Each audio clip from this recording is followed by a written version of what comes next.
ধৈর্য ধরলে অবশ্যই সফল মিলে, কিন্তু কোনো কোনো সময় আপনার এমন পরিস্থিতি দাঁড়ায়, ধৈর্য ধরার যে আপনার ক্ষমতাটা আছে সেই ক্ষমতাটা আপনার কাছে চলে যায়। এই জন্য বলতেছি,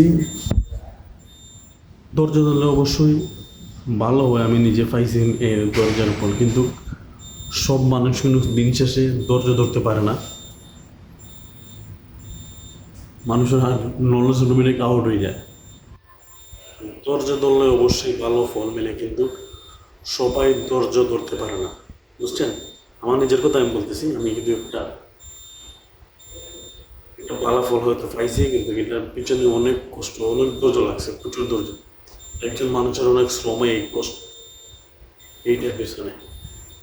সো নিজের ভিতরে কনফিডেন্স রেখে ধৈর্য রাখবেন, অবশ্যই ধৈর্য ধরে কাজ করলে অবশ্যই কাজ সাকসেস হয়। এটা আমি নিজে ব্যক্তিগত হিসেবে পাইছি। দিন শেষে হচ্ছে যে কোনো কাজ ধৈর্য ধরার চেষ্টা করবেন। অনেকেই ধৈর্য ধরতে পারে না, ধৈর্য ধরতে না পেরে কাজটা করে ফেলে, পরবর্তীতে তার উপরে বিপদ আসে। সো চেষ্টা করবেন প্রত্যেক সেক্টরে ধৈর্য ধরে কাজ করার। আসসালামু আলাইকুম। নেক্সট কোন ভিডিওতে দেখব। আজকে ভিডিও এখানে।